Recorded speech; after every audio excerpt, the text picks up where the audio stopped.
సంఘాలు, అంబేద్కర్ సంఘాలు ఆధ్వర్యంలో ఈరోజు ప్రెస్ మీట్ నిర్వహించడం జరుగుతూ ఉంది. దళితులని వర్గీకరణ చేస్తూ రాజకీయ పార్టీలు, అప్పుడు టీడీపీ పార్టీ మాలల యొక్క చైతన్యాన్ని, ఆంధ్రాలో మాలల్ని రాజకీయంగా అణగదొక్కడానికి వర్గీకరణ అనేటువంటి ఉద్యమాన్ని తీసుకొచ్చింది.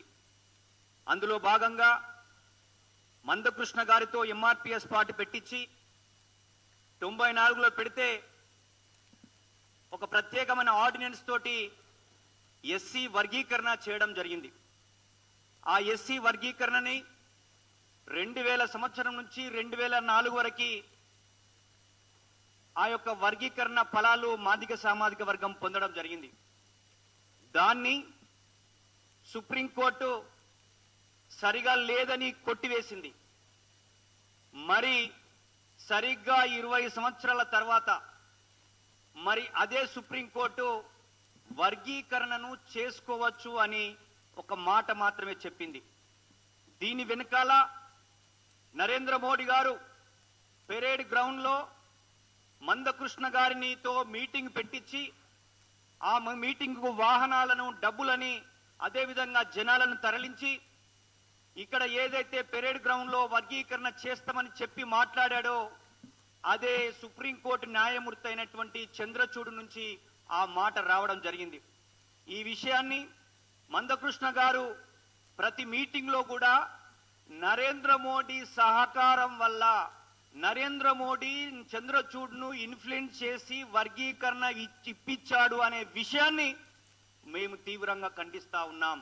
మేము అందు గురించి ఆ యొక్క వర్గీకరణను వ్యతిరేకిస్తా ఉన్నాం. అందులో భాగమే మళ్ళీ ఆ యొక్క సుప్రీంకోర్టు తీర్పు అత్యున్నతమైనటువంటి రాజ్యాంగంలో దళితులని వర్గీకరణ చేయరాదనే విషయాన్ని గుర్తు చేస్తా ఉన్నా.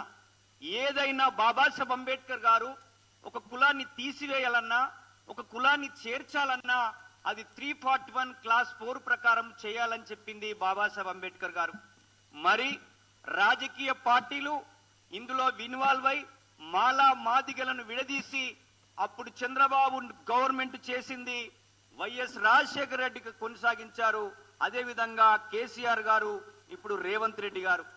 మేము ఈ మాల సంఘాలుగా ఈ యొక్క వర్గీకరణ అంశాన్ని రాజ్యాంగబద్ధంగా పార్లమెంటులో బిల్లు చేసి దేశవ్యాప్తంగా చేయడానికి మేము స్వాగతిస్తున్నాం. కానీ రాజకీయాల్లో మాల సామాజిక వర్గాన్ని రాజకీయంగా, ఆర్థికంగా అడ్డుకునే విధానాన్ని తీవ్రంగా ఖండిస్తా ఉన్నాం.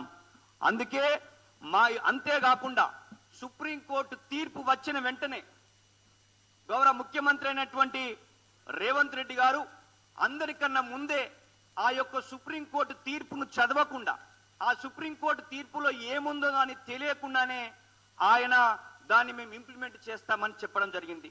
ఈరోజు కాంగ్రెస్ ప్రభుత్వం అధికారంలోకి వచ్చిందంటే మాల సామాజిక వర్గం కాంగ్రెస్ పార్టీకి ఓట్లు వేసి ఏపిచ్చి గెలిపించినటువంటి చరిత్ర మాల సామాజిక వర్గాన్ని.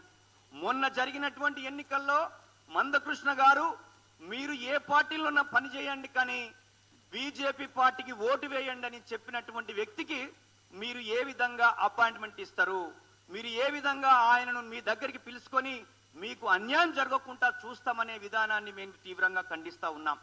అందుకే మొన్న జరిగినటువంటి మాదిగ పారిశ్రామికవేత్తల సమ్మిట్లో మాట్లాడుతూ మేము మీకు అన్యాయం జరగకుండా చూస్తాం, మీకు న్యాయం చేస్తామంటే మరి మాల సామాజిక వర్గం మీరు ముఖ్యమంత్రి కావడానికి, మీ కాంగ్రెస్ పార్టీ అధికారంలో రావడానికి ఇక్కడ కూర్చున్నటువంటి మా మాల సంఘాలు, మా అంబేద్కర్ సంఘాలు, మా విద్యార్థులు, యువకులందరూ కూడా గత ప్రభుత్వానికి వ్యతిరేకంగా పోరాడడం వల్లనే ఈ రోజు మీ గవర్నమెంట్ వచ్చిందన్న విషయాన్ని గుర్తు చేస్తా ఉన్నా.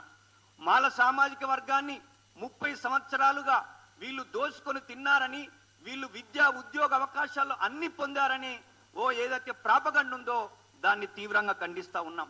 ఏదైతే మంత్రులతో కమిటీ వేసి ఆ మంత్రుల కమిటీ తర్వాత మేము ఉద్యమించడం వల్ల ఒక కమిషన్ వేశారు. ఆ కమిషన్ తెలంగాణలో ఉన్న మాల సామాజిక వర్గానికి ఎన్ని ఉద్యోగాలు ఉన్నాయి, మాదిగాలకు ఎన్ని ఉన్నాయి, మాకున్నటువంటి అనుబంధ కులాలు ఆ 59 కులాలకు ఏ విధంగా రిజర్వేషన్ పంపిణీ జరుగుతుందో చెప్పకుండా 2 నెలల్లో చేస్తాం 3 నెలల్లో చేస్తామనే విధానాన్ని ఇక్కడున్న మా మాల సంఘాలుగా తీవ్రంగా ఖండిస్తా ఉన్నాం. అసలు 59 కులాలకు ఏ విధంగా పంపిణీ జరుగుతుందో ఇప్పటి వరకు లెక్కలు మీ దగ్గర లేవనే విషయాన్ని గుర్తు చేస్తా ఉన్నాం. అందుకే మేము ఒకటే చెప్పదలుచుకున్నాం, ఇది సుప్రీంకోర్టు ఇచ్చిన తీర్పు, అది సుప్రీం కాదు. చంద్రచూడ్ గారు, నరేంద్ర మోడీ గారు కలిసి ఇచ్చినటువంటి తీర్పున దాన్ని మేము భావిస్తా ఉన్నాం. ఇది పార్లమెంటులో చట్టం చేసి దేశవ్యాప్తంగా చేస్తే ఏ రాష్ట్రాల్లో ఉన్నటువంటి మాలలు గాని, మాదిగలు గాని, మహర్లు గాని, చెమర్లు గాని వ్యతిరేకించారనే విషయాన్ని గుర్తు చేస్తా ఉన్నాం. ఉత్తరాది రాష్ట్రాల్లో ఉన్న చెమర్లు వ్యతిరేకిస్తున్నారు. మాల దళితులలో ఉన్న రాజకీయ పార్టీలు పెట్టిన ప్రతి ఒక్క పార్టీ వ్యతిరేకిస్తా ఉంది. దీన్ని మేము మీకు గుర్తు చేస్తూ మాదిగ సామాజిక వర్గాన్ని అన్ని రంగాలలో అభివృద్ధి చేసినటువంటి మాలలుగా మేము ఒకటే చెప్పదలుచుకున్నాం, ఇండ్ల పక్తు రాజకీయాలు ఉన్నాయి. దళితులను విచ్ఛిన్నం చేసి దళితులను రాజ్యాధికారంలోకి రాకుండా అడ్డుకునే కుట్రలో భాగమే ఇది రాజకీయ పరమైన నిర్ణయం. నిన్ననే విశారదన్ కూడా మాట్లాడుతూ ఏమన్నారంటే, సుప్రీంకోర్టు ఇచ్చిన తీర్పు అది ఇంప్లిమెంట్ చేయాల్సినటువంటి అవసరం లేదు, అది రాజకీయ పార్టీలు ఆ రాజకీయాల కోసం, వాళ్ళ ఓటు బ్యాంకు కోసం దక్షిణ భారతదేశంలో మందకృష్ణను మొత్తం తిప్పి ఆ యొక్క మాదిగా మిగతా చెమారు ఓట్లను బీజేపీకి ఓట్లుగా మార్చుకునే ఎత్తుగడలో భాగమే ఈ తీర్పు అని, ఇది ముమ్మాటికి నరేంద్ర మోడీ చంద్రచూడ్ల తీర్పు అని మేము భావిస్తూ మేము ఒకటే తెలియజేస్తా ఉన్నాం, మాల సామాజిక వర్గం అన్ని కులాలతో పనిచేసింది. పూలేను అంబేద్కర్ వాదాన్ని ముందుకు తీసుకెళ్ళింది. ఏ కులానికి వ్యతిరేకంగా పనిచేయలేదు. అన్ని కులాలు అభివృద్ధి చేయాలని చెప్పేసి అని మేము కోరుకున్నాం. 59 కులాలు ఉన్న వాళ్ళకి ఏ విధంగా వర్గీకరణ చేస్తారో ఒకసారి మీరు ఆలోచన చేయాల్సిన విషయాన్ని గుర్తు చేస్తా ఉన్నాం.